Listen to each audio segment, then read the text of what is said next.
हाँ प्रभात, आवाज आ रही है प्रभात आपको? जी जी आ रही सर।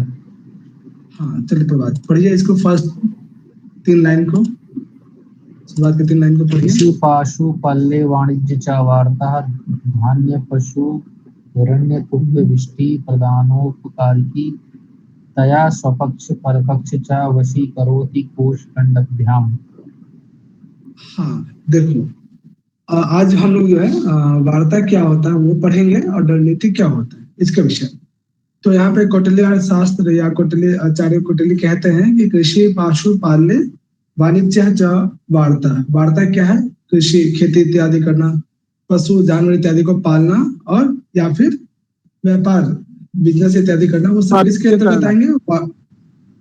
हाँ, ये सभी किसमें आएंगे? वार्ता के अंतर्गत आएंगे। ओके, तो सिंपल सा, जैसे आपने त्रयी के विषय में पढ़ा, वार्ता के विषय में पढ़ा, ठीक है, हर किसी के विषय में ध्यान रखिएगा, उसका डेफिनेशन भी ध्यान रखिएगा कि आचार्य कौटिल्य ने उनके विषय में क्या कहा। जस्ट नीचे वाले लाइन में देखेंगे कि वार्ता के द्वारा या वार्ता नामक जो विद्या है उससे क्या लाभ हो सकता है। ठीक है, तो धान्य पशु हिरण्य कुप्य विशिष्ट प्रदानात उपकारणी, यानी ये जो विद्या है इस विद्या से हमें बहुत सारे धन दौलत पशु इत्यादि। हिरण्य, हिरण्य सबसे क्या तात्पर्य बच्चा? हिरण्य किसको कहते हैं? सोना गोल्ड शब्द से क्या तात्पर्य? नहीं सर, स्वर्ण स्वर्ण स्वर्ण, हाँ गोल्ड ठीक है, सोना गोल्ड, ठीक है, सोना या गोल्ड, ठीक है। कुप्य विशिष्टि यानी विशिष्ट रूप से जो तांबा इत्यादि है उसकी प्राप्ति, प्रदानात उपकारणी यानी धन दौलत पशु इत्यादि की प्राप्ति में, सोना चांदी इत्यादि की प्राप्ति में, मतलब चांदी करने में, चांदी, हाँ सोना चांदी, ठीक है, सोना चांदी तांबा, ठीक है, प्रदान उपकार कारकी, यानी सब हमें इस विद्या के माध्यम से बहुत आसानी से जो है हमें प्राप्त हो पाता है। ठीक, किस विद्या के माध्यम से? अच्छा, इस विद्या के माध्यम से में धन दौलत पशु सोना चांदी इत्यादि प्राप्त हो पाता है। तो ये जो वार्ता है इस वार्ता के माध्यम से, ठीक है। जस्ट नीचे देखेंगे, तया स्वपक्षम पर पक्षम च वशीकरोति कोश दंडाभ्याम। तया, तया किसका रूप है बच्चा? ये बता, किसका रूप चले? तया मतलब सर ये राजा नृपों का। तया, तया देखो ध्यान से, तया कौन सा है? ये स्त्रीलिंग है पुल्लिंग है क्या है ये बताओ? स्त्रीलिंग है। कौन सा लिंग है? हाँ बच्चा। सर ये विद्या को मतलब द्वारा जो सपक्ष परपक्षों का यहाँ पे बोल रहा है। नहीं, तया, तया पद जो है स्त्रीलिंग है पुल्लिंग है, किसका रूप है? तो यार सर वार्ता को बोल रहा है, तो यार स्त्रीलिंग का बताएंगे सर। ये तो स्त्रीलिंग होगा। तो ये स्त्रीलिंग, हाँ स्त्रीलिंग है, स्त्रीलिंग है। राजा के लिए कभी प्रयोग होगा ये स्त्रीलिंग पद तया? ना ना ना ना ना ना।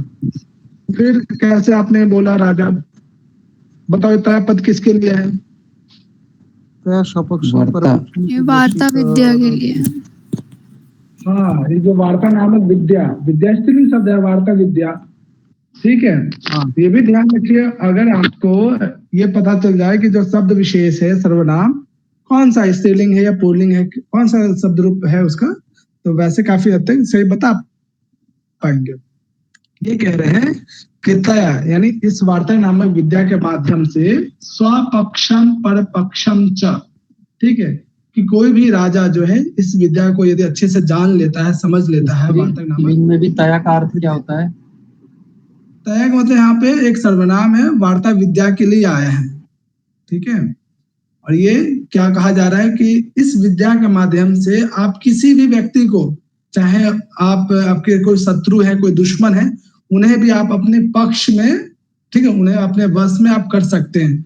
स्वपक्ष जो आपके रिश्तेदार होंगे, मंत्री होंगे, पर पक्षम जो आपके विरुद्ध हैं, जो शत्रु इत्यादि, उनको आप वशी करोति, ठीक है, यानी इस विद्या को जानने से आपका जो है कोष, ठीक है, बहुत ज्यादा खजाना, दंडाभ्याम सेना इत्यादि की प्राप्ति होती है, जिसके माध्यम से आप किसी भी परपक्ष यानी किसी भी शत्रुओं को या अपने किसी रिश्तेदार इत्यादि को भी अपने वश में कर सकते हो। कहने का तात्पर्य है कि यदि कोई राजा वार्ता विद्या को अच्छे से जान लेता है तो उसके पास क्या बहुत सारा धन दौलत आ जाता है, उस धन दौलत से उसका बहुत खजाना भर जाता है, ठीक है। और जब खजाना रहेगा तो उस देश की या उस राज्य की सेना बल जो है अधिक होता है। जिस राज्य की जिस देश की सेना बल बहुत अधिक होता है उसके जो भी शत्रु होते हैं या उनके जो भी मित्र देश होते हैं सब उसके पक्ष में रहते हैं, ठीक है। अभी देखिए अमेरिका के पास कितना धन दौलत है ना। तो हर कोई जो है, ठीक है। तो इसमें वार्ता नामक विद्या के माध्यम से बताया गया है। तो ध्यान रखिएगा यहाँ पे तया जो है वार्ता विद्या के लिए प्रयोग किया गया। तो 3 जो कोटेशंस है ये तीनों क्रमशः वार्ता विद्या से संबंधित है। कोई समस्या इस कोटेशन विशेष में किसी को भी? बोलो अच्छा। No sir. सर यहाँ पे जो विष्टि, सर यहाँ पे एक है ना। हाँ सर, कुप्य विशिष्टि मतलब विशेष रूप से जो खनिज पदार्थ है, ठीक है, जो खनिज जो खोद कर निकाले जाते हैं जैसे सोना चांदी जितने भी खनिज पदार्थ है वो सब कुप्य विशिष्टि कहलाते हैं। अच्छा okay, सर हाँ सर, मेरा एक विष्टि शब्द का मतलब इसका मीनिंग ढूंढ के बहुत समय लगा। किसी एक व्याख्याकार ने इसका दे दिया जो कर्म करने के बाद पारिश्रमिक हो जाता है, वो पारिश्रमिक को यहाँ पे मतलब लगाता है विष्टि बोल के। मेरा कोई थीसिस में ये सब बैठाया मैं, इसलिए सर मैं थोड़ा कंफ्यूजन था मन। ठीक है सर, ठीक है, ठीक है। चले आगे, बोलो बच्चा। जी सर। जी सर, है ना। अब देखो अभी एक बात बताओ, ठीक है, 4 विद्या आपके पास है, ठीक है, इन चारों में से कौन सी विद्या ऐसी है जो तीनों को कंट्रोल करके रखता है? बताइए। किसी भी देश दंडनीति सर, अन्वेषी सर, दंडनीति। मैं कह रहा हूं इन 4 विद्या में से, ठीक है, कौन सी ऐसी विद्या, कोई एक ऐसी कौन सी विद्या है जो इन तीनों को जो कंट्रोल करके रखता है? आप लोग के अनुसार बताओ कि यदि वो चीज मुझे लगता है दंडनीति होगा। चलो एक ऑप्शन आ रहा दंड नीति। हाँ बोलो बच्चा, बाकी लोग बोलो कि इन चारों में से ऐसी कौन सी विद्या जो अन्य 3 विद्याओं को कंट्रोल करके सही वे में चल पाता है। हाँ बिल्कुल कह रहे हैं दंड नीति। हाँ सर, दंड नीति ना। हाँ यदि किसी भी जिस देश की दंड नीति जो है थोड़ा सा मतलब इतना भी नर्म नहीं होना चाहिए, कहीं जो दंड नीति है थोड़ी सी कठोर होनी चाहिए, तो प्रजा जो है ढीले पड़ जाते हैं ना। तो यहाँ पे कौटिल्याचार्य भी कहते हैं कि चलो हाँ सुजाता पढ़ उसको। सर हाँ जी सर। हेलो सर, अन्वेषी त्रयी वार्ता नाम। आज ना आपका साउंड एकदम मैंने बहुत कम सुनाई दे रहा है। सबका मुझे तो अच्छा सुनाई दे रहा है। अच्छा एक्चुअली अच्छा सबको प्रॉब्लम है या फिर किसी? बोलो बच्चा। सर मुझे आवाज थोड़ी ब्रेक हो रही है, बाकी तो ठीक। नहीं तो मैं तो आज बिना ब्लूटूथ का ही पढ़ा रहा हूँ, डायरेक्ट बता रहा हूँ। आवाज सबको मतलब किसी एक को भी सही आ रही है? हाँ सर, आ रहा है मुझे। जी सर। है ना सर, मौसम का हो सकता है, ठीक है। और ज्यादा दिक्कत हो तो बताना, मैं इस टॉपिक को फिर से रिवाइज कर दूंगा, ठीक है। चलो अगला जो है विषय वस्तु, ठीक है, वो दंड नीति के विषय में है कि ये जो 4 विद्या है, इन 4 विद्याओं में, ठीक है, ऐसा कौन सी विद्या जो अन्य 3 विद्याओं को कंट्रोल में रखता है, या 3 अन्य जो विद्या है वो उनका विकास किस विद्या पर निर्भर करता है। तो उसी के विषय में कहा जा रहा है कि जो आन्वेक्षिकी है, त्रयी है और वार्ता, ये जो तीनों विद्या है, योग क्षेम किसको कहते हैं बच्चा? सब एक साथ मिलके ये तीनों विद्या एक साथ। हाँ इन तीनों विद्याओं का जो योग क्षेम मतलब कहते हैं देखभाल होना या सुख समृद्धि या उन्नति, ठीक है। तीनों विद्या का विकास तभी संभव है जब दंड नीति इन तीनों पे कार्य करे, ठीक है। यानी ये कह सकते हैं कि दंड नीति जो है दंड नीति नामक विद्या ही जो है विद्या पे ये तीनों विद्या निर्भर है। अन्य जो 3 विद्या यानी अन्वेषकी, त्रयी और वार्ता, इन 3 प्रकार की विद्याओं के सही रूप से संचालन हेतु दंड नीति का जो है सही रूप में प्रयोग होना अत्यंत आवश्यक है। ठीक है, तो ये कह सकते हैं कि 3 प्रकार की विद्याओं को जो सही रूप से चलाने में जो सबसे ज्यादा सहायक होता है वो दंड नीति है। बिना दंड नीति के आणविक विद्या, त्रय विद्या और वार्ता विद्या को आप सही से यूज नहीं कर पाएंगे, सही से प्राप्त नहीं कर पाएंगे। जैसे एक एग्जांपल कि यदि कोई बच्चा है, यदि उसे थोड़ा सा अगर आप डांटेंगे नहीं, थोड़ा सा उसे आप थोड़ा सा दंड नहीं देंगे, ठीक है, कहते हैं बिना दंड का ज्ञान नहीं, कई बार आपने सुना भी होगा। ठीक है, तो कहीं ना कहीं पनिशमेंट एक छोटा मतलब छोटे लेवल पे एक पनिशमेंट भी जरूरी है। अगर वो कोई अपराध करता है या फिर कोई विद्या की प्राप्ति में संलग्न है तो दंड का होना अत्यंत आवश्यक है। ठीक है, उसी लिए आगे कहते भी हैं कौटिल्य आचार्य कि तस्य नीति दंड नीति, यानी किसी भी राज्य की शासन व्यवस्था को चलाने वाली जो नीति है वो दंड नीति है। जैसे अगर हमारे देश में संविधान ना हो किसी भी, तो वो राज्य वो देश संचालित नहीं हो सकता है। ठीक है, तो वही है तस्य नीति। तस्य कस्य बच्चा? हाँ, राजनीति। दंड नीति का दंड सर। नीति सर। हाँ, तस्य का मतलब दंड, दंडस्य, यानी दंड की जो नीति है वो क्या है? दंड नीति। ठीक है, यानी कोई अपराध कर रहा है या कुछ ऐसा उससे हो जाता है गलत, तो उसको या फिर किसी राज्य की शासन व्यवस्था को चलाने वाली जो नीति है वो दंड नीति कहलाएगी। ओके, अब दंड सर। नीति, हाँ सर योगक्षेम का बारे में मैं कुछ बोलना चाहता हूँ। किसके विषय में? योगक्षेम। योगक्षेम। हाँ, योगक्षेम। योगक्षेम। हाँ, योगक्षेम का मतलब योग क्षेम, 2 पद है। ठीक है, हाँ, क्षेम योग और मतलब क्षेम। हाँ, देखभाल करना, कॉमा उन्नति या फिर सक्सेस, ये सब इस क्षेम का अर्थ है। योग का मतलब सही रूप से। हाँ। ठीक है, ये सर यानी जो योगक्षेम शब्द है ना सर, हाँ वो LIC में दिखाई देता है। बिल्कुल सही रूप से जिंदगी को चलाने के लिए। हाँ, ठीक है? अलब्ध वस्तुनां प्राप्ति और लब्ध वस्तुनां रक्षणम। हाँ, योगक्षेम। वेरी गुड, बिल्कुल मित्र, बिल्कुल ठीक है। तो यही कह रहे हैं कि इन 3 प्रकार के विद्याओं को सही रूप से आगे बढ़ाने में, उसकी उन्नति में, उसकी प्राप्ति में, ठीक है, जो सबसे अधिक योगदान होता है या सबसे ज्यादा सहायक होता है वो दंड नीति होता है। यही भाव है यहाँ पे। ओके, तो बच्चा यहाँ तो कोई समस्या? तो अभी नहीं के सर, जो 2 लाइन क्लियर है है। उसमें आपने दंड, हाँ अभी तक के 2 लाइन में आपने दंड नीति के विषय में पढ़ा। अब दंड नीति के माध्यम से क्या प्राप्त हो सकता है, क्या क्या हमें प्राप्त हो सकता है, क्या क्या मिल सकता है, उसमें देखिए पहला शब्द है, चलो इला बताओ ये पहला शब्द क्या है? हाँ, ये जो है लिखा हो क्या है, पढ़ो उसको। लब्ध, लाभार्था। हाँ, लाभार्था। लब्ध का अर्थ क्या होता है? लब्ध, और उसमें अलब्ध, दोनों में अंतर क्या है बताओ? लब्ध मतलब सर मिलना और अलब्ध मतलब जो नहीं मिला है, प्राप्ति और अप्राप्ति। अलब्ध प्राप्ति। हाँ, यानी दंड नीति के माध्यम से, यानी इस विद्या के माध्यम से अलब्ध लाभ अर्थात कि जो वस्तु आपको प्राप्त नहीं है, ठीक है, उसे भी दंड नीति के माध्यम से, दंड के माध्यम से प्राप्त किया जा सकता है।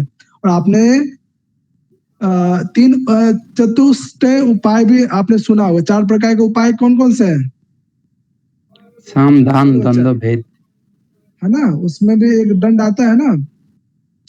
तो उन्हीं में से ये दंड कि जो आपको वस्तु प्राप्त नहीं है, ठीक है, अप्राप्त वस्तु को भी जो प्राप्त करा दे वो दंड नीति है। वो दंड के माध्यम से प्राप्त, किसी को डरा कर, धमका कर, मार कर, पीट कर, ठीक है, दंड देकर वो वस्तु आप प्राप्त कर सकते हैं। दूसरा लब्ध परिरक्षणी, दूसरा शब्द है दंड नीति के संदर्भ में। लब्ध मतलब प्राप्त करना, परिरक्षणी जो वस्तु प्राप्त हो चुकी है आपको, उसकी रक्षा में भी क्या है? दंड नीति या दंड बहुत सहायक है। रक्षणी मतलब रक्षा करना, यानी प्राप्त वस्तु की रक्षा करने में भी दंड नीति सहायक है या दंड सहायक है। ठीक है, क्लियर है? दो विशेषण है दंड नीति का, शुरुआत के दो पद आपने जो पढ़ा वो दंड नीति का विशेषण है। क्लियर है यहाँ तक? जी सर। बोलो, है ना? तीसरा विशेषण है रक्षित विवर्धनी। ठीक है, रक्षित जो रक्षा किया हुआ है, अर्थात जो वस्तु आपको प्राप्त हो चुकी है, जिसकी रक्षा हो रही है, उसमें विवर्धनी यानी उसकी वृद्धि यानी उसको प्राप्त कराने में भी सहायक होता है, अर्थात उस वस्तु की वृद्धि में भी सहायक होता है। कौन सी वस्तु में? जो पहले से रक्षित की गई है, जो आपको प्राप्त हो चुका है, लगातार उसका रक्षा करने से वो धन दौलत और वस्तु की वृद्धि होती है। ठीक है, जैसे जैसे जैसे मान लीजिए पैसा आ रहा है, ठीक है, पैसा आपको प्राप्त हुआ, ठीक है, ऐसे आपने पैसा मिला, आपको धन दौलत मिला, उसकी रक्षा दंड के माध्यम से आपको वो पैसा धीरे धीरे इन्वेस्ट करते गए और उसकी वृद्धि होती गई। जैसे जैसे वृद्धि होती जाएगी, आप सभी प्रकार के कामनाओं को प्राप्त करेंगे कि नहीं करेंगे, ये बताओ। जैसे आपको लगातार सैलरी बढ़ता जाएगा, सैलरी अगर इंक्रीज होता जा रहा है, पैसा आ रहा है, ठीक है, उसकी सेविंग भी हो रही है, ठीक है, सेविंग के जैसे बढ़ती जाएगी सेविंग, वैसे ही आप जो है आपके डिजायर्स भी क्या होंगे? फुलफिल होंगे, है ना? जो आपकी इच्छाएं हैं वो क्या होगी? उसकी पूर्ति होगी, है ना? कब? जब आपके पास पैसा या उस वस्तु विशेष को खरीदने का जो सामर्थ्य प्राप्त हो जाए। तो वही चौथा विशेषता कहते हैं कि वृद्धस्य तीर्थेषु प्रतिपादनी, कि जो वस्तु की लगातार वृद्धि हो रही है, बहुत पैसा आपको आ रहा है, बहुत ज्यादा आप जो है उसको संरक्षित कर रहे हैं, बचा के रख रहे हैं, तो आप क्या करेंगे? उन पैसों को वृद्धस्य तीर्थेषु अनेक प्रकार के कार्यों में, उचित प्रकार के कार्यों में इन्वेस्ट करेंगे। ठीक है, तो दंड के माध्यम से क्या क्या आप कर सकते हैं, यानी जो चीज आपको प्राप्त नहीं है वो आपको प्राप्त करा सकता है। दूसरा दंड नीति के माध्यम से क्या हो सकता है? जो वस्तु आपको प्राप्त हो गई है उसकी रक्षा में सहायक होता है दंड नीति। तीसरा क्या है? रक्षित विवर्धनी, जो वस्तु रक्षित की गई है, जो वस्तु को आप सेव करके रख रहे हैं, उसमें क्या होते हैं? टाइम टू टाइम वृद्धि होती है। ठीक है, चौथा क्या है? वृद्धस्य तीर्थेषु प्रतिपादनी च, और जो वस्तु लगातार वृद्धि हो रही है, ठीक है, जैसे धन दौलत लगातार वृद्धि हो रही है, ज्यादा आ रहा है, तो आप क्या करेंगे? उसे अच्छे कामों में इन्वेस्ट करेंगे। ठीक है, ट्रस्ट को देंगे आप, ठीक है, गरीब लोगों को आप बांटेंगे। ठीक है, तो ये सब दंड नीति से क्या क्या, हर जो विद्या एक दूसरे से जो लिंक है। तो ये जो नीचे वाली जो लाइन दिया जा रहा है, किसके विषय में कहा जा रहा है? अगर मान लीजिए इसमें जो प्रश्न आएगा, ठीक है, ये कोटेशन आपको दे दिया जाए, आप पूछा जाए ये कोटेशन किसके विषय में कहता है, तो क्या बताएंगे आप? दंड नीति। दंड, बहुत अच्छी, ध्यान रखिएगा, बहुत इंपॉर्टेंट ये कोटेशन। ठीक है, और इससे पहले जो आपने सर्वनाम पद देखा, ये किसके लिए है? बोलो, ये कोटेशन किसके लिए है? दंड नीति सर। ये तस्य दंड नीति नहीं है, दंडस्य, दंड की जो नीति है तस्य, हाँ, दंडस्य है। ठीक है, और इससे पहले जो आपने पढ़ा यहाँ पे तया किसके लिए? वार्ता के लिए। बोलो, वार्ता, वेरी गुड। ठीक है, चलो ये आपके जस्ट नीचे आ जाओ। तस्याम आयता लोक यात्रा, यानी संपूर्ण संसार की जो यात्रा है, लोक यात्रा, तस्याम, तस्याम पद किसके लिए प्रयोग किया गया? तस्याम, बोलो बच्चा, हाँ, किसके लिए? हाँ, कौन बताएंगे? तस्याम किस पे? संपूर्ण संसार की जो यात्रा है, हाँ, ये क्या है? दंड नीति। तस्याम दंड नीति के लिए, यानी संपूर्ण संसार जो आज आप देख रहे हैं, यदि किसी भी देश का लॉ एंड ऑर्डर ना हो, किसी भी देश का ना हो, वो देश कभी विकास नहीं कर पाएगा। उसकी यात्रा जो है, सक्सेस की यात्रा कभी आगे बढ़ेगी ही नहीं। जैसे आपने देखा होगा अफगानिस्तान में तालिबान वालों का जो है उस पर कब्जा हो गया, वो देश अभी आगे नहीं बढ़ पाएगा जब तक एक सही वे में जो लॉ एंड ऑर्डर है, ठीक है, वो सही से ना चले, कार्य ना करे, तो देश आगे वृद्धि को प्राप्त नहीं होगा। इसलिए कहा जा रहा है कि संसार की जो यात्रा है, जो संसार की जो प्रगति है, वो सब और सब किस पर निर्भर करता है? इस सही सटीक दंड नीति पे होता है। ठीक है, क्लियर है बच्चा? ये दंड नीति, तस्याम ये तस्याम पर दंड नीति के लिए, इसमें तस्याम जो है दंड नीति के लिए। हाँ बच्चा, सर ऊपर वाली लाइन एक बार बता दीजिए। समस्या मेरा नेटवर्क चला गया था तो मैं डिस्कनेक्ट हो गया। ये वाली, ऊपर ये वाली, इससे ऊपर ये वाली लोक यात्रा से ऊपर वाली, लब्ध परीक्षणी, लब्ध विवर्धनी, लोक यात्रा। हाँ चलो ये वाला बताओ बच्चा, कौन बताएंगे? बताओ क्या क्वेश्चन? ये जो थर्ड लाइन है उसकी मीनिंग बतानी है सर ये रक्षित थर्ड लाइन की meaning। तो विवर्धनी वाला जो हाँ ये नहीं ऑल ऑफ द लाभार्थ। सर। और मैं बोलूं सर? हाँ बोलो। सर यहाँ पे बोला गया है कि अलब्ध लाभार्थ मतलब जो चीज हमें नहीं मिला उसका लाभ के लिए। हाँ, उसके बाद लब्ध परिरक्षणे, जो मिल गया उसका रक्षण करना, और रक्षित विवर्धनी, जो मिल गया रक्षा भी कर लिया और उसको बढ़ाने की कोशिश करना चाहिए, संपत्ति को बढ़ाना। उसके बाद वृद्धशु तीर्थशु प्रतिपादने, उस तो आपने बोल ही दिया सर। बोल दो पूरा बोल दो। फिर बोला कि अगर हमें मतलब धन संपत्ति मिल गया उसके बाद हम तीर्थ यात्रा वो करना, उसके बाद दूसरों में मतलब बांटना, यात्रा करना, लोक यात्रा, ये सब करना, ऐसे बोला। Very good. क्लियर है? कोई समस्या इन कोटेशंस में? बोलो बच्चा लोग। हो गया सर, हो गया ना? तो अभी हमने वार्ता के विषय में पढ़ा और दंड नीति के विषय में पढ़ा। आगे इसी चीज को देखिए कि यदि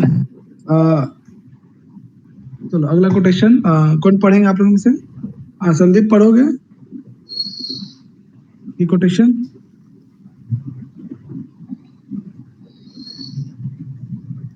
हाँ संदीप आप पढ़िए। हाँ सर। तस्मात् लोको यात्रार्थी नित्यम अद्य दंडः स्यात्। हाँ देखो क्या कहा जा रहा है इसका। हाँ देख लीजिए देखिए यहाँ पे क्या है। ये कह रहे हैं कि किसी भी देश या राज्य के जो राजा हैं, ठीक है, इस किसी भी राज्य के राजा को संसार को सही रूप से चलाने के लिए या उनके अपने राज्य को सही रूप से चलाने के लिए क्या करना चाहिए? राज्य के सुचारू रूप से संचालन हेतु क्या करना चाहिए किसी भी राजा को? बताओ। नीति का प्रयोग करना पड़ेगा सर। दंड नीति को प्रयोग करना पड़ेगा और रूल्स रेगुलेशन जो है वो ठीक से प्रयोग करना पड़ेगा। हाँ वेरी गुड। यानी कह रहे हैं कि तस्मात इसलिए लोक यात्रा अर्थी, यानी उनका जो राज्य है या संसार की जो मैनेजमेंट है, व्यवस्था है, सही रूप से चल सके, इसके लिए प्रत्येक राजा को, प्रत्येक प्रधानमंत्री को क्या करना चाहिए? नित्यम उद्यत दंड, यानी दंड नीति को जो है निश्चित रूप से, नित्यम, ठीक है, निश्चित रूप से जो है क्या करना चाहिए? अप्लाई करना चाहिए। ठीक है, ऐसा नहीं कि कोई भी इंसान अपराध कर रहा है तो राजा दम बिल्कुल सुस्त है, ऐसा नहीं। ठीक है, जिस राजा एक राजा को हमेशा उचित दंड नीति का प्रयोग करते रहना चाहिए और दंड नीति के प्रयोग के समय किसी भी में भी भेदभाव नहीं करना है। ठीक है, तो यानी ये किसके विषय में कहा जा रहा है? ये भी दंड नीति के संदर्भ में कहा जा रहा है। यानी एक राजा का क्या कर्तव्य होना चाहिए दंड नीति को लेकर, इसके विषय में ये कोटेशन यहाँ पे प्रयोग किया गया। ओके सर, जस्ट नीचे। हाँ बोलो। इसमें थोड़ा और मैं कुछ बोलूं? हाँ बोलो। हाँ, इसमें ऐसा सेंस में बोला है क्या, जैसे राजा है और प्रजा कोई दोष कर सकते हैं, अगर राजा को दंड नीति सही तरीके से प्रयोग करना पड़ेगा। ऐसा भी हो सकता है क्या, किसी प्रजा ने दंड प्राप्त दोष नहीं किया फिर उसको दंड नीति मिला, और किसी ने दोष किया फिर उसको दंड नीति नहीं मिला, ऐसा होने से भी राज्यों को पतन भी आ सकते हैं। हाँ बिल्कुल बिल्कुल। दंड नीति को एकदम सही तरीका से प्रयोग करना चाहिए। बिल्कुल बिल्कुल किसी प्रकार का भेदभाव प्रजाओं के मध्य में अपराध को लेकर बिल्कुल दंड नीति के आधार पर भेदभाव नहीं करना है। जो जैसा दंड के अपराध के अनुसार दंड देना चाहिए, एक राजा का ये कर्तव्य होता है। ठीक है, निश्चित रूप से दंड देना चाहिए। नित्यम पद यहाँ पे प्रयोग किया गया। ओके बच्चा, क्लियर है? हाँ बच्चा, कोई समस्या? जी सर क्लियर है है। ना? तो बहुत नहीं सारे, सर। हाँ बहुत सारे आचार्य ये भी मानते हैं इति आचार्यः, ठीक है, यानी जितने भी आचार्य हैं, आचार्य पद से क्या तात्पर्य है? जो दंड नीति के संदर्भ में अपना मत प्रस्तुत करते हैं। बताओ दंड नीति को कौन कौन मानते हैं? कौन ऐसा आचार्य जो दंड नीति को मानते हैं? कौन कौन आचार्य बताओ? इति आचार्य पद से कौन कौन? कौटिल्य मानते हैं, मोनू मानते हैं और बृहस्पति मानते हैं। आचार्य वो सारे दंड नीति को मानते हैं या नहीं मानते हैं? याज्ञवल्क्य के कौन सा? स्मृति में भी कहा गया सर दंड नीति। दंड नीति, हाँ दंड चारों नीति को मानते कौन हैं कौन सर। आचार्य मानते हैं? कौटिल्य अर्थशास्त्र के अनुसार चारों मानते हैं ना। आप देखेंगे कि ये जो है दंड नीति हर किसी में कॉमन है। ठीक है, कोई आचार्य ऐसा नहीं कि जो सिर्फ त्रय की बात करते हैं। वो कहते कम से कम दंड नीति चारों में कॉमन मिलेंगे, चाहे वो मनु हो, बृहस्पति हो या औशनस या कौटिल्य, यानी सारे आचार्य क्या है? दंड नीति के पक्ष में है। तो मान लीजिए ये कोटेशन प्लीज का हिंदी समझ लीजिए। ठीक है, यथा दंड इति आचार्य, बहुत सारे आचार्य हमारे जितने भी आचार्य हो चुके हैं यानी इस ग्रंथ से संबंधित, वो कहते हैं, क्या कहते हैं कि भूतानाम का मतलब जितनी भी प्रजा है, ठीक है, यानी प्रजाओं को, प्राणियों को, ठीक है, लोगों को वश उपनयनम, वश मतलब वश में करना, नियंत्रित करना, कि सभी प्राणियों को, जीव जंतुओं को यदि आप वश में रखना चाहते हैं, कंट्रोल करके रखना चाहते हैं, तो न ही अविधम, यानी दंड नीति के अतिरिक्त कोई दूसरा प्रकार नहीं है, कोई दूसरा उपाय नहीं है। यानी दंड नीति के माध्यम से, दंड के आधार पर ही आप प्रत्येक जीवों को अपने वश में रख सकते हैं। ठीक है, तो बच्चा ये भी जो भाव है क्या है? दंड नीति के संदर्भ में कहा गया है। और एक प्रश्न यहाँ पे आ सकता है आप लोग के लिए कि आचार्य पद से क्या क्या तात्पर्य है? ऑप्शंस में आपका औशनस हो या कौटिल्य हो या फिर मनु हो, ठीक है, या बृहस्पति। एक तो चार ऑप्शन ये रहोगा, पांचवा ऑप्शन इन चारों का नाम एक साथ होगा, तो कौन सा लगाओगे आप? बोलो बच्चा, सर जो होगा सर। कौन सा? एक साथ सर, जो चार, आचार्यों का नाम। सर हाँ, क्वेश्चन चारों मानते हैं ना। हाँ क्वेश्चन ये है कि आचार्य पद से क्या तात्पर्य? इति आचार्य, तो आचार्य पद से क्या तात्पर्य? कौन कौन इसके अंतर्गत आएंगे? बोलो। कौटिल्य, मोनू, बृहस्पति और औशनस। औशनस आचार्य चारों से मानते हैं। कौन सा आचार्य का नाम है? चारों मानते हैं। दंड नीति को हर कोई आचार्य मानते हैं। ओके, क्लियर है यहाँ तक दंड नीति के संदर्भ में? जी सर। कोई समस्या हाँ है सर। ना? अब देखो, अब यहाँ पे कौटिल्य आचार्य जो है अब कहते हैं कि देखो, लेकिन इतना भी दंड नीति कठोर नहीं होना चाहिए। अगर दंड नीति या दंड बहुत कठोर हो जाए तो क्या करोगे? बताओ, क्या फील करोगे आप? बचपन में कोई टीचर बहुत जोर से मार देता था तो आप लोग क्या करते थे? उस टीचर को पसंद करते थे या नहीं करते थे? गुस्सा हो जाता है सर, बोलो। पूजा गुस्सा आ जाता है ना, द्रोह जैसे शुरू हो बचपन में। जाएगा। हाँ, तो आप लोग कहते होंगे कि टीचर अच्छा नहीं। सर उसका साथ एक बैरी भाव हो जाता है। हाँ, वैरी भाव हो जाता है ना। तो कौटिल्य आचार्य भी कहते हैं कि दंड भी जो है ऐसा होना चाहिए, इतना भी कठोर नहीं होना चाहिए कि जिससे सामने वाला व्यक्ति आपसे एकदम क्रोधित हो जाए, आपके ऊपर क्रोधित हो जाए। और दंड इतना भी ढीला नहीं होना चाहिए कि राजा, आप जो प्रजा है, जो लोग हैं, आपको बहुत हल्के में ले लें, ऐसा भी नहीं होना चाहिए। तो ये कौटिल्य आचार्य क्या कहते हैं दंड नीति को लेकर? दंड के विषय में कौटिल्य आचार्य का क्या मत है? इस पे अगली जो है कोटेशन यहाँ पे कामनी पढ़ोगे? जी भैया। हाँ, पढ़ो तीनों लाइन को। अनेति कौटिल्यः तीक्ष्ण दंडो हि भूतानाम उद्वेजनीयः मृदुदंडः परिभूयते यथा हर दंडः पूज्यः विज्ञात प्रणीतो हि दंडः प्रजा धर्मार्थ कामे कामे कामे अर्थो जयति। जयति। हाँ देखो बच्चा क्या है यहाँ पे, न इति कौटिल्य, ठीक है। कौटिल्य आचार्य कहते हैं कि उनका जो मत है अन्य आचार्यों से बिल्कुल अलग है, ठीक है। वो क्या कहते हैं कि तीक्ष्ण दंडो ही भूतानाम उद्वेजनीयः।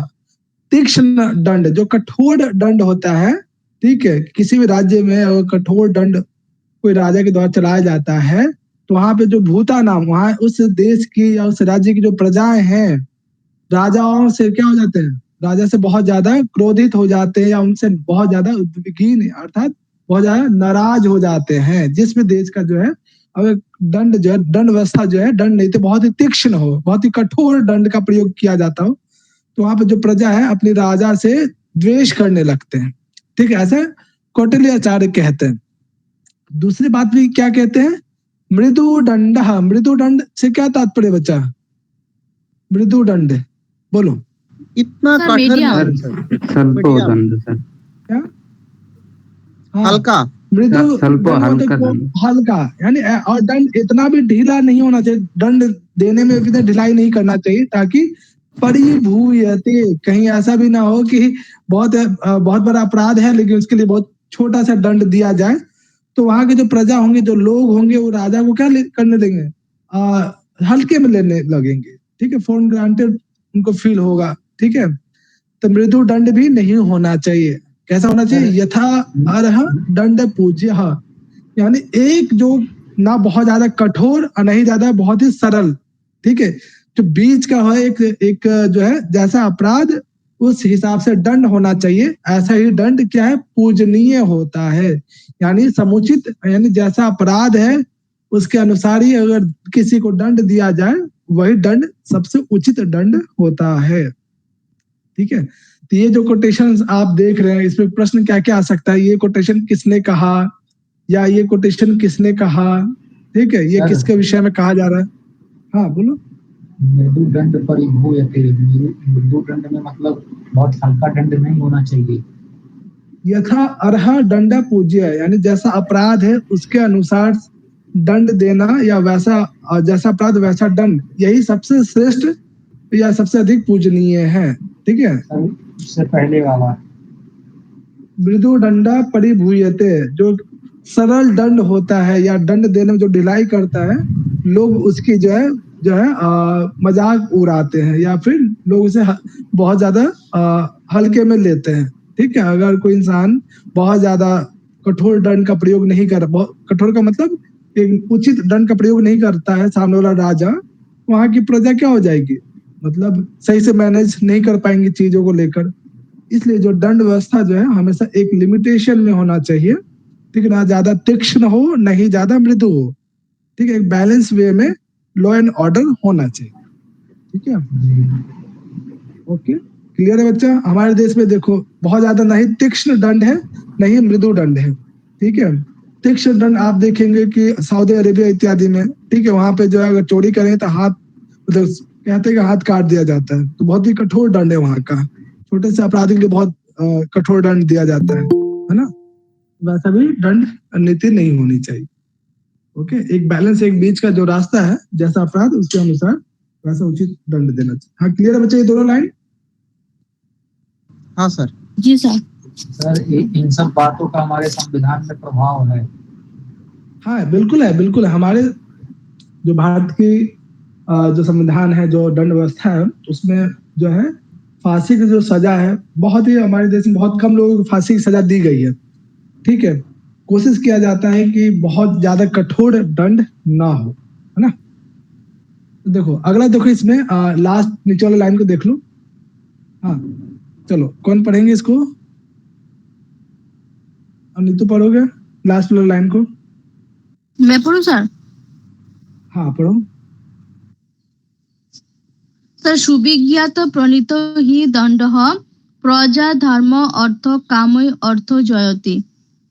हाँ बच्चा, अब ये बताओ, यदि कोई राजा दंड नीति का या दंड का सही रूप से सुविज्ञात प्रणीतो, यानी दंड नीति का जो है अच्छे से अध्ययन करके उसे अच्छे वे में, ठीक है, उस दंड नीति का प्रयोग करता है, तो उस राज्य के जो प्रजा है, जो लोग हैं, उनकी स्थिति कैसी होगी बताओ। जिस देश में दंड नीति धर्म सुचारू अर्थ रूप से, धर्म हाँ और धर्म अर्थ और काम की फुलफिल हो और जाता है उन लोगों को। ये विजन होता है। हाँ हाँ, यानी जिस देश की जो है दंड नीति है, अगर उसे वो अच्छे से चलाया जाए, सही रूप से जो है बैलेंस वे में, और लोग फॉलो करें अच्छे से, ठीक है, तो उस प्रजा की या उस राज्य में जो भी धर्म, अर्थ और काम, इन तीनों की जो धर्म, अर्थ, ठीक है, और काम, इन तीनों की क्या होता है, अच्छे से प्राप्ति होने लगती है।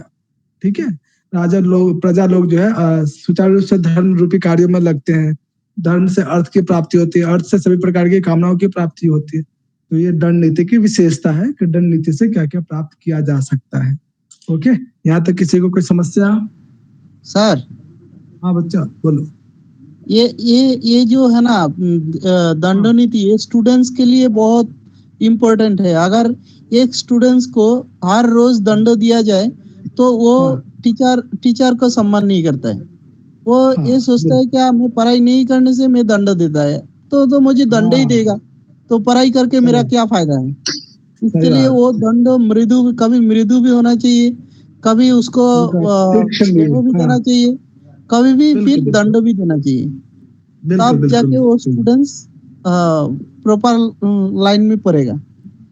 बिल्कुल बिल्कुल। तो आप लोग कौन सा दंड लेंगे मुझसे, तीक्ष्ण दंड या मृदु दंड? सर मृदु दंड देता हूँ मैं हमेशा ही, तीक्ष्ण दंड नहीं देता हूँ सर। हाँ, ज्यादा कठोर दंड भी नहीं होना है, तो बच्चे वो हो जाते हैं। हाँ बच्चे, क्लियर है यहाँ तक? है ना? आप ये बताओ कि यदि कोई व्यक्ति, सर हाँ हमारे यहाँ तो स्टूडेंट को ज्यादा ही संभालना पड़ता है, क्योंकि वो दंड को और भी पहलुओं से जोड़ लेता है। बिल्कुल बिल्कुल। चलो, एक प्रश्न है आप सभी से कि यदि कोई व्यक्ति क्रोध में किसी से, अगर किसी के पास पावर है, ठीक है, कोई बड़े पोस्ट पे है, ठीक है, और अपने से नीचे जो लोग हैं, नीचे के पोस्ट पे लोग हैं, किसी बात पे झगड़ा हो जाता है, तो ऊपर वाला, कई बार आपने देखा भी होगा, जो ऊपर अपर पोस्ट पे बैठे हैं, वो अपने से नीचे पोस्ट के लोगों के साथ दुर्व्यवहार करते हैं, उसका उस दंड नीति का वो उस पावर का मिसयूज करते हैं, है ना? तो इसकी बात जो यहाँ पे भी दिखाई देता है कि यदि कोई व्यक्ति किसी क्रोध के कारण, किसी से ईर्ष्या के कारण, किसी कामना के कारण उस दंड नीति का अच्छे से प्रयोग नहीं करता है, तो अन्य जो लोग हैं उन पे क्या प्रभाव पड़ता है, ठीक है, उसी के विषय में यहाँ पे कहा गया है। चलो हाँ संदीप जी पढ़िएगा, जो फर्स्ट लाइन है यहाँ पे ध्यान से। हाँ सर। दुष्प्रणीतः कामो क्रोधोभम अवज्ञा तद्दान प्रस्थय परिवाज कानपि कोपयति किम अंग पुनः गृहस्थान। देखो क्या है,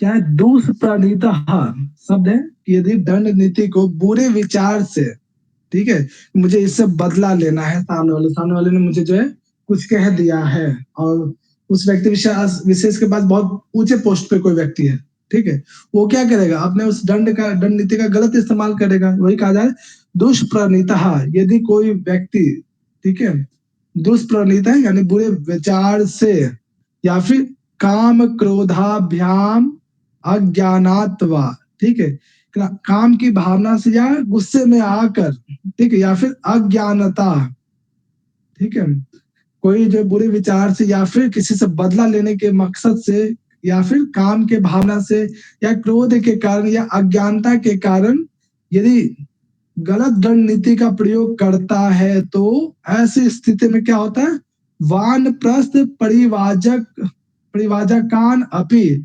बच्चा लोग, वानप्रस्थ और परिवाजक कहाँ हमने पढ़ा है, ये बताओ।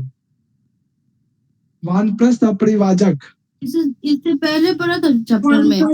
आश्रम में पढ़ा था। गृहस्थ वानप्रस्थ संन्यास हम लोग ये इधर ही पढ़ाई किया सर।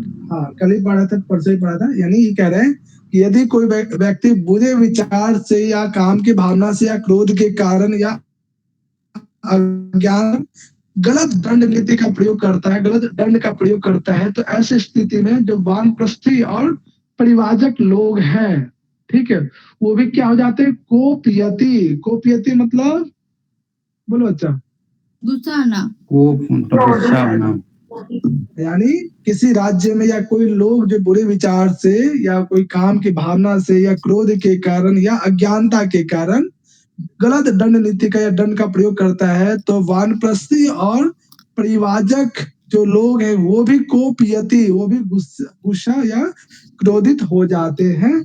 कि मंगा पुनर्गृहस्थान, इसलिए ऐसे दंड से जो है, ऐसे लोगों पर जो है दंड की क्या आप खुद ही सोच सकते हैं। यदि किसी सन्यासी पे या फिर किसी वानप्रस्थी पे अगर गलत दंड नीति का प्रयोग किया जाए तो उनके मन में क्या भावना आएगी, उनके मन में भी कई प्रकार की क्रोधित अवस्था प्राप्त हो जाएगी, उन्हें भी गुस्सा आ जाने लगेगा कि मेरे ऊपर इस तरह जो है दुर्व्यवहार क्यों किया जा रहा है, या मेरे ऊपर इस प्रकार का दंड नीति क्यों दंड का प्रयोग क्यों किया जा रहा है ना। तो इसलिए दंड हमेशा जो है एक उचित समय पर या उचित अपराध पे उचित दंड का ही प्रयोग करना चाहिए, अन्यथा जो है वानप्रस्थी या सन्यासी लोग भी जो है क्रोधावस्था को प्राप्त कर सकते हैं। ठीक है, क्लियर है बच्चे? यहाँ तक कोई समस्या? बोलो बच्चे। जी सर, क्लियर है ना।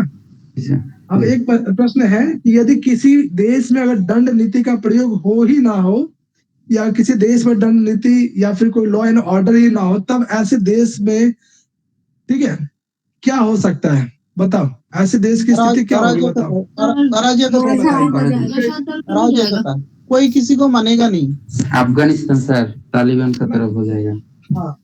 हाँ देखा, एक और है किम जोंग, है नाम सुना है किम जोंग का? हाँ सर, कोरिया का, उत्तर कोरिया, तानाशाही है। वो भी तो राजा की तरह शासन कर रहा है ना, उसकी चलते वहाँ पे, लोगों की नहीं चलती, यहाँ पे लोगों की चलने लग जाएगी। हाँ, किम जोंग है, तानाशाही है, वहाँ पे कोई लॉ एंड ऑर्डर नहीं है, खुद का है। हाँ। किम जोंग का जो देश है ना, उसमें जो बाल कटाता है उसका भी रूल्स है, उसी हिसाब से कटाना चाहिए। क्या प्रॉब्लम हो गया? सोच लो कि मतलब अगर आपको सब पूरे देश के लोगों को ये कह दिया जाए कि अमित शाह जी बोल दे कि आज से जो है सब मेरे स्टाइल का जो है हेयर कट रखेंगे, बताओ पॉसिबल हो पाए? कैसे लगेंगे? वहां के देखो लोग, किम जोंग जो है, आप हेयर स्टाइल भी अपनी मर्जी का नहीं रख सकते, तो सोचो कितना बड़ा वो है, विडम्बना वाली बात। यानी यहाँ पे कोई लॉ एंड ऑर्डर ही नहीं है। ठीक है, तो इसी बात को एक बहुत ही अच्छे एग्जाम्पल से कहा जा रहा है, बताया जा रहा है कि यदि किसी भी देश में दंड धारा अभावे, दंड धारा यानी दंड नीति बिल्कुल अभाव हो, कोई भी जो है किसी भी प्रकार का दंड नीति का प्रयोग ना होता हो, कोई लॉ एंड ऑर्डर बिल्कुल भी ना हो, तो ऐसी स्थिति में क्या होगा? वहां पे अपराध क्या होगा? बढ़ेगा या घटेगा? बताओ, अपराध की जो गति है बढ़ेगा ना। तो ये देखो, ये एक बड़ी मछली है, यहाँ सब छोटी मछली है, क्या कर रहा है बड़ी मछली छोटी मछली को क्या कर रहा है? खा लेगा। मत्स्य खा ले रहा है ना। हाँ, तो उसी प्रकार से जो बलवान व्यक्ति होगा, जो धन दौलत से अधिक मजबूत होगा, वो अपने से नीचे व्यक्ति, जो अपने से नीचे जो दुर्बल व्यक्ति, उसको क्या करेगा? आसानी से उससे दुर्व्यवहार करेगा। ठीक है ना। यानी जीवन यापन अपने से कमजोर व्यक्तियों का बहुत ही दुर्भर हो जाएगा, बहुत। ठीक है, उसी बात को यहाँ पे कहा जा रहा है कि अप्राणिता। चलो इसको कौन पढ़ेंगे बताओ? सर कोई और पढ़ ले, कोई और पढ़ेंगे? मैं, हाँ सर पढ़ लेता हूँ। पढ़ो, बिल्कुल पढ़ो। हाँ, अप्राणितो हि मत्स्यनाय उद्भवति बोलियो अबलम हि ग्रासते दंडधारा अभावे तेन गुप्तः प्रभवतो इति। इसकी हिंदी करोगे छपिकुल? जी सर। हाँ करो। हाँ, सर यहाँ पे एक बात है, मत्स्यन्याय। मत्स्यन्याय मतलब मछली की तरफ, जैसे थोड़ा सा उद्भावयति, मत्स्य न्याय क्या है कि बड़ी मछली हमेशा छोटी मछली को बड़ा खा मछली जाती छोटा है, यही मछली को मत्स्य खा हाँ देता है, इसको न्याय है। मत्स्य नहीं बोलते हैं। हाँ सर, ये मत्स्य हाँ एवं मतलब मत्स्य मिलती। हाँ हाँ, बिल्कुल। जैसे छोटा मछली, हाँ, बड़ा मछली छोटा मछली को खाता है, ऐसे ही बोलियन जो यहाँ पे है, अबोलम मतलब जिसका तागत होता है, बोलियन मतलब सत्ता संपत्ति जहाँ भी है, वो छोटा छोटा लोगों के ऊपर डोमिनेटिंग करता है, डिस्क्रिमिनेट करता है, हाँ उसका मतलब चलाता है छोटा लोगों के ऊपर, मतलब जो बलहीन है उसका ऊपर डोमिनेटिंग चलाता है। मतलब यहाँ पे बिल्कुल। ग्रास होते मतलब उस लोगों को नाश कर देता है। हाँ निकल जाना इसका है, खा जाना है, नाश कर देना, बिल्कुल। हाँ, दंड अभाव है, मतलब दंड का अभाव होने से, देश में कुछ दंड का जब अभाव होता है तब ऐसा स्थिति दिखाई जाता है। जैसे छोटा मछली को खा जाता है, ऐसे ही बुलियन जो होता है, बलवान आदमी होता है, वो छोटा लोगों को मतलब काम कराता है, डोमिनेटिंग उसका ऊपर चलाता है, यही बोला है। बहुत बढ़िया, ठीक है। तो ये कह रहे हैं कि अप्राणीता जहाँ, हाँ बोलो बच्चों।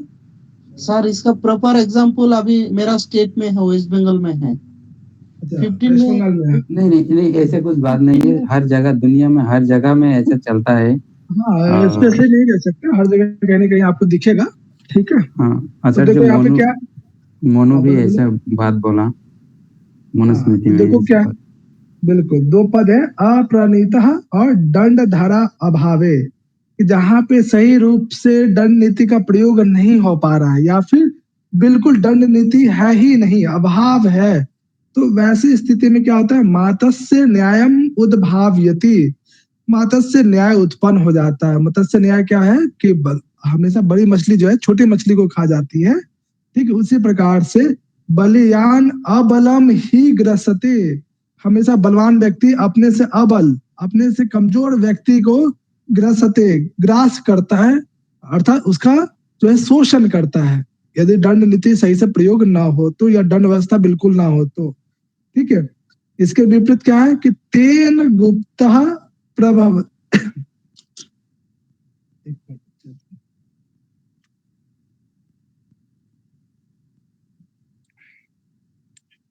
सर साउंड नहीं आ रहा अच्छा है। मैंने बोला नहीं अभी।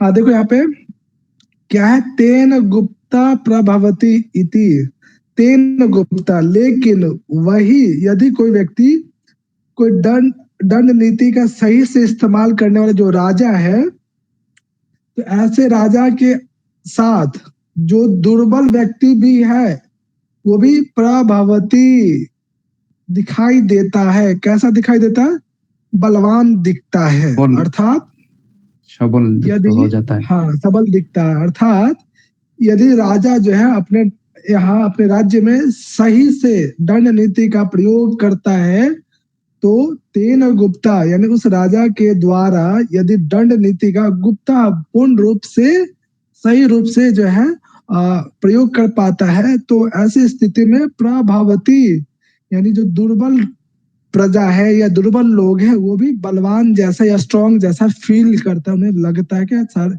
कि हमारे देश में हर एक जैसा हर देश में हर व्यक्ति विशेष के लिए जो है कानून क्या है, एक ही है, ठीक है ना। ऐसा नहीं कि जो बहुत बलवान है उसके लिए अलग कानून है, ठीक है, उनके लिए सबके लिए नियम कानून प्रभावती एक का है। क्या मतलब हुआ सर? प्रवृत्ति मतलब दिखाई देना, ठीक है, या उत्पन्न होना, ये सब इसके होता है। हाँ बच्चा, कोई समस्या यहाँ तक किसी को? सर एक बात था, सर एक बात था, हाँ बोलो बच्चा। सर एक बात था हाँ बोलो ना, बोलो बोलो। सर हाँ ऊपर में जो एक कोटेशन है ना, दुष्प्रणीतः कामो क्रोधाभ्याम अज्ञानात बानप्रस्थो जो है ना, उसमें जो अज्ञान है ना, मेरी किताब में ना अवज्ञा है सर, अवज्ञानात। अज्ञानात, यहाँ पे माँ का हलंत आ जाएगा, ठीक है, अज्ञानात, ठीक है, अज्ञानात है, ठीक है, अज्ञानता के कारण, अब सर अज्ञानात नहीं, लेकिन मेरी किताब अज्ञानात, में अवज्ञा है, अवज्ञा है अब सर, अज्ञान, अज्ञानात कर लेना इसको, ठीक है। अज्ञान होगा ना सर? ठीक है हाँ सर। Hello sir. हाँ बोलो बच्चा। तेन गुप्त प्रवतीत, प्रवतीत का अर्थ हो गया दिखाई देना, उत्पन्न होना, पर तेन गुप्त का क्या होगा? दंड ये ना नीति मतलब दंड नीति दंड युक्त राजा, राजा, ठीक है। दंड नीति से युक्त जो राजा है उसके साथ रहने वाले जो भी दुर्बल हैं वो भी स्ट्रॉन्ग या बलवान जैसा फील करते हैं, महसूस करते हैं। ये भाव है, तीन राजा के दिया है, दंडधारी राजा के लिए। क्लियर है बच्चा यहाँ तक? जी जी सर क्लियर।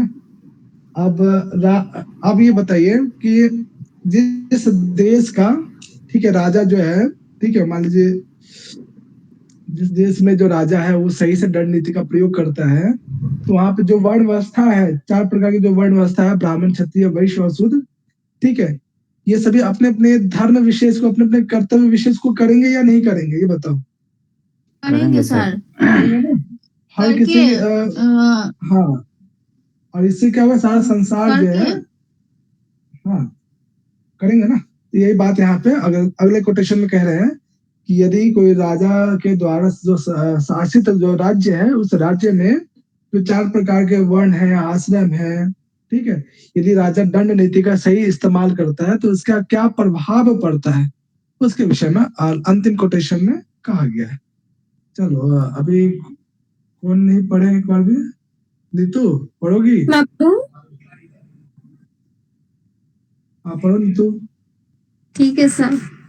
चतुर्वर्ण आश्रमो लोको राज्ञ दंडेन पलितः स्वधर्म कर्माभिः रतो वर्तते स्वेषु वेशमसु।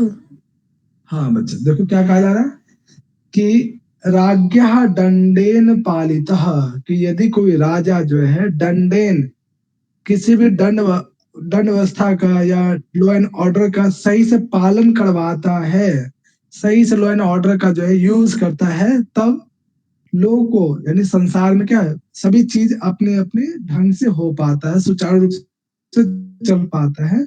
चाहे चतुर्वर्ण या चतुर आश्रम, यानी 4 प्रकार के आश्रम की बात हो या 4 प्रकार की जो वर्ण व्यवस्था है, हर कोई अपने अपने कार्यों में या अपने अपने स्वधर्म कर्म, अपने अपने धर्मों में अपने अपने कार्यों को कर पाता है। कब? जब एक राजा के द्वारा चारों प्रकार के वर्ण व्यवस्था, 4 प्रकार के आश्रम व्यवस्था, इन सबको जो है सही से जब चला पाता है, तो सभी कोई अपने अपने धर्म विशेष को, अपने अपने कर्म विशेष को कर पाते हैं, और इसी से जो है वर्तते स्वेषु विस्मसु, और इसी कारण जो हर कोई अपने अपने, ठीक है, मर्यादाओं में, यानी ब्राह्मण का कार्य अलग है, क्षत्रिय का कार्य व्यवस्था अलग है, उनका धर्म अलग है, उनका कर्म अलग है, ठीक है, ये हर कोई अपने अपने कर्म विशेष को, धर्म विशेष को कर पाते। क्यों? क्योंकि एक राजा के द्वारा एक उचित दंड का जो है, दंड नीति का जो प्रयोग किया गया है, दंड व्यवस्था का जो है प्रत्येक प्रजा विशेष के लिए, चाहे वो किसी वर्ण व्यवस्था से आता हो, किसी आश्रम व्यवस्था से आता हो, सबके लिए जो है एक समान वो कर पाते हैं। ठीक है, तो बच्चा लोग इसमें क्या प्रश्न आएगा कि ये कोटेशन अगर आपको दे दिया जाए, पूछा जाए, ये कोटेशन किससे संबंधित है, किस ग्रंथ में वर्णन है? ठीक है, क्योंकि राजा से संबंधित चीजें आपको यहाँ पे भी पढ़ना है और मनुस्मृति में भी आएगा। ओके, तो ध्यान रखिएगा कोटेशन विशेष को लेकर कि कौन से कोटेशन किस ग्रंथ विशेष से संबंधित है। ओके जी सर, है ना? कोई समस्या यहाँ तक? कोई अगर जैसे आप बोल रहे हो आश्रम और वर्ण दोनों काम करेंगे अगर सही से दंड नीति का फॉलो किया जाए, पर आश्रम कैसे करेंगे? क्योंकि आश्रम तो अपनी इच्छा से किया जा सकता है ना। अगर गृहस्थ आश्रम में आप प्रवेश कर रहे हैं, ठीक है, अगर गृहस्थ आश्रम में अगर आप उस गृहस्थ आश्रम से बाहर निकलना चाहते हैं, तो कोई ना कोई एक नियम के कारण ही आप निकल रहे हैं, या फिर आप अपने गृहस्थ आश्रम में अगर है या संस्कार के माध्यम से, तो उसके पीछे विधि है, दंड नीति का प्रावधान है। ठीक है, कि अगर आप तो आश्रम से ब्रह्मचर्य आश्रम है, उसमें भी कई प्रकार की दंड नीति है। जैसे ब्रह्मचर्य आश्रम में कोई बालक है, कोई शिष्य है, ठीक है, तो उस ब्रह्मचर्य आश्रम के जो भी नियम कानून है उसको अच्छे से फॉलो कर पाएगा। अगर नियम कानून ही नहीं होगा तो कोई भी ब्रह्मचारी या कोई ब्रह्मचारी जो है उस ब्रह्मचर्य नियम को पालन ही नहीं करेगा, है ना। या फिर कोई गृहस्थ आश्रम में है तो एक गृहस्थ आश्रम में रहने और जो कपल्स हैं उनको किस नियम कानून को फॉलो करना है, ठीक है, ये सब कौन डिसाइड करता है? दंड नीति। या ये सब क्यों अच्छे से चल पाता है? तो दंड नीति के कारण ही। या फिर कोई अगर वानप्रस्थ है उसमें भी दंड नीति या दंड का प्रावधान है, ठीक है। या फिर कोई अगर परिवाचक है उसमें भी, या संन्यास आश्रम में है तो उसमें भी जो है दंड नीति सही से कार्य कर पाता है। हर किसी विशेष के लिए दंड नीति का प्रावधान है, ठीक है। सर तो ये आपके, हाँ बोलो अच्छा।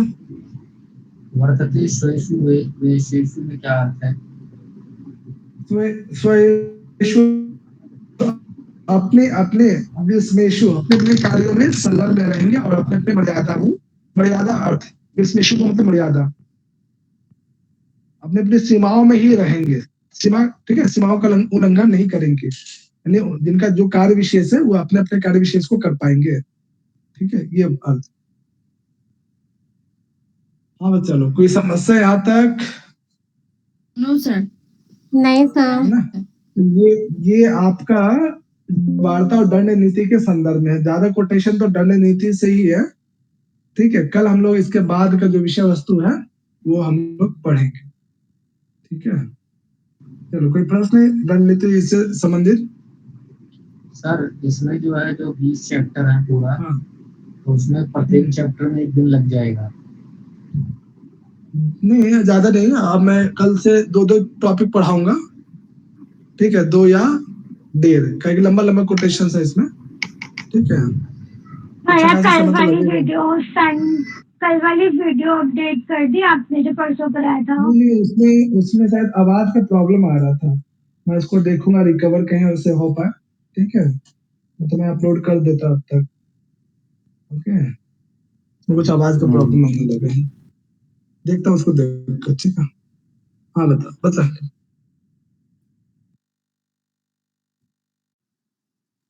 क्लियर है सर। कारक में कहाँ तक हुआ था?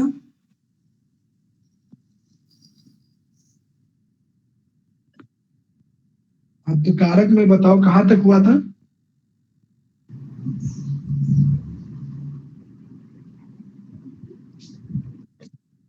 आवाज नहीं आ रही किसी की? कारक में वो 4 तक चल रहा था। अच्छा, उसमें 4 चल रहा है आपके अनु अभी और आगे। ओके। हाँ चलो सूत्र कौन सुनाएंगे आप लोग में से? कौन कारक से संबंधित सूत्रों को सुनाएंगे?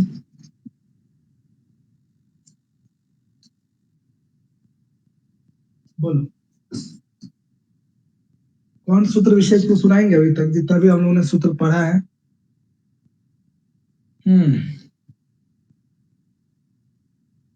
क्या हो गया? शांत हो गया आप लोग?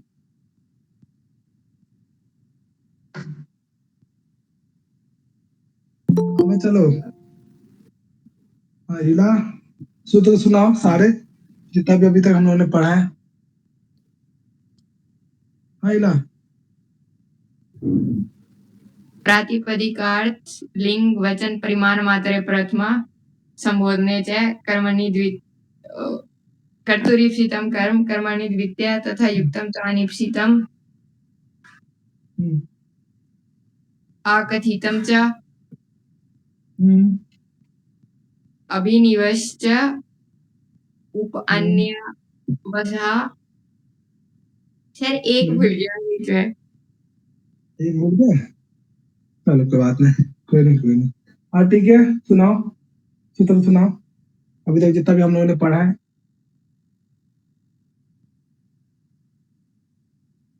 हाँ ठीक है, सुनाओ।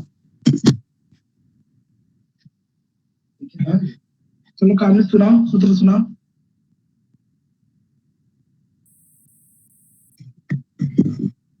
कामनी क्या हुआ?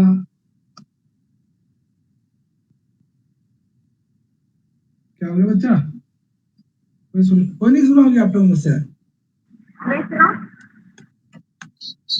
हाँ सुना प्रिया, प्रियंका। सबसे पहले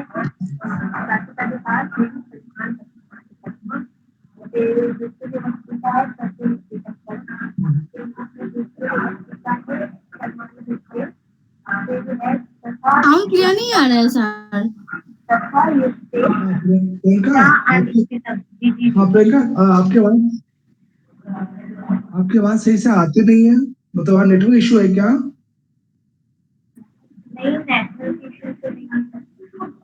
हाँ थोड़ी सी आवाज ना गूंजती है आपकी और ब्रेक होती है वहां पे, ऐसा लगता है कि कहीं आप बैठे हुए हो, है ना? उम्मीद है कि आपको याद होगा, ठीक है। ठीक है प्रियंका। तो देखो बच्चा लोग, कारक प्रकरण हो या फिर ग्रामर, जो भी है ग्रामर का जो भी टॉपिक अभी हम लोग पढ़ते जाएंगे आगे, तो चीजों को पीछे के जो भी चीज आपने पढ़ा है उसे याद रखा कीजिए, ठीक है। सूत्र विशेष यदि याद होंगे तो कारक बहुत ही इजी लगेगा, अन्यथा आपको बहुत ही क्लिष्ट लगेगा। ओके, तो लास्ट टाइम जो हम लोगों ने पढ़ा था कर्म संज्ञा संबंधित या सर मैं एक बार सुनाऊं क्या? हाँ